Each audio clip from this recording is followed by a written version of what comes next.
this training lesson, I'm going to talk to you about creating your open house kit. Here's the tools and items to use at open houses. First of all, you need a minimum of 8 to 12 open house signs personalized with your name and number and your website if you can fit it in. I think it's more important to have your name and number. You can even add your photo if you want. There are a lot of signs that are out there as well. You may want to get an open house flag. So that's something that you can post in front of the open house. Think of a longer flag that you might find in front of businesses and even new homes, for example. Don't forget to pack in this open house kit copies of contracts and forms if you want to be able to seriously write an offer right there in the moment, or at least have your laptop being able to connect to the internet so you can do it paperlessly. You also need things like relocation guides, any kind of buyer guides, personal marketing materials. You can use a client information sheet or a sign-in register. I don't particularly like a sign-in register. I prefer using an app where I can use my tablet or my iPad. There are certain lead generation sites that are out there like Commissions Inc., KV Core. There's even an app called Open Home Pro if you're going to do a lot of open houses. That might be worth getting. It's actually a monthly fee for that. But see if your software has the Open House app. I've used KV Core with my team, and I love the Open House app that comes with it. It's a lot more engaging. So take a look at that. Now you can use your sign-in register and so forth. I'm going to walk you through in a little while here a script. You don't immediately have people walk into your open house and say, please sign in.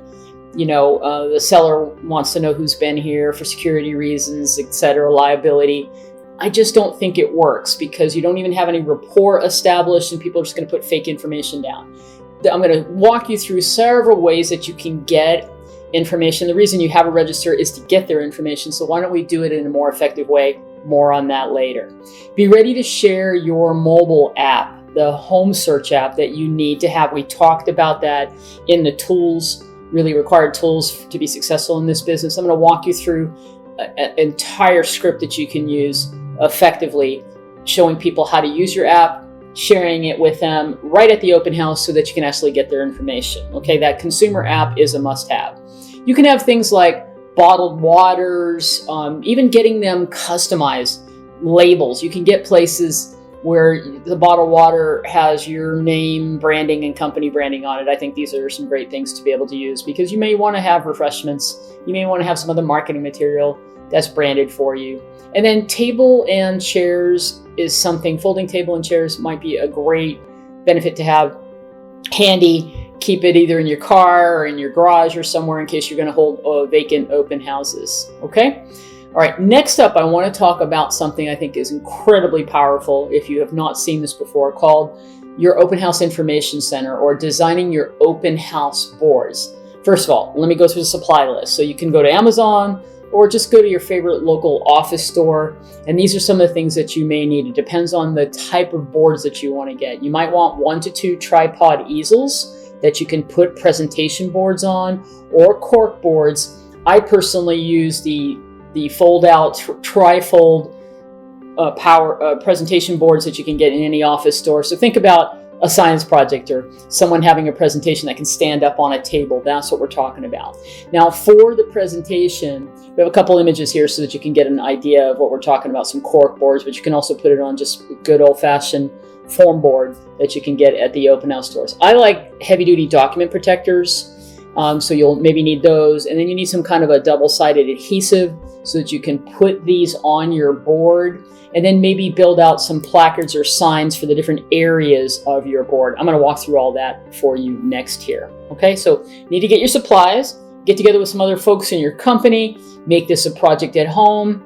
It's kind of fun, right? So what goes on these boards? So I want you to think home and community information center. So clearly you need a place to display the features of the home. Remember, especially if the home is owner occupied, we want to be first and foremost selling the home that people are coming into. But not everybody that comes to the open house wants that particular home. They may want something else. That's the absolute purpose for this board, by the way. It's a great conversation starter. It's going to draw people to come in over and talk to you. So you're going to put things like maps. Maps are powerful. Anything visual and colorful. Community amenities, maybe aerial maps. Even blowing up the Google map and having that printed out in color is really cool. People just like to look at these type of things. Any kind of amenities or information about the neighborhood. It could be school information. It could be local housing stats. Something, it all becomes conversation starters, right? Now, the most important part to me about these boards is having a couple different areas that are on the board that each time you have an open house, you're going to swap these out. That's why I like the document protector. It's a list of properties either nearby or in a certain mile radius, sorted by other categories like price ranges, properties with pools, single stories versus 2 stories. You can also have information about you, your services, infographics about the home buying process. You can find great content on the sales cycle. So, for a buyer and just understanding what the process is to buy.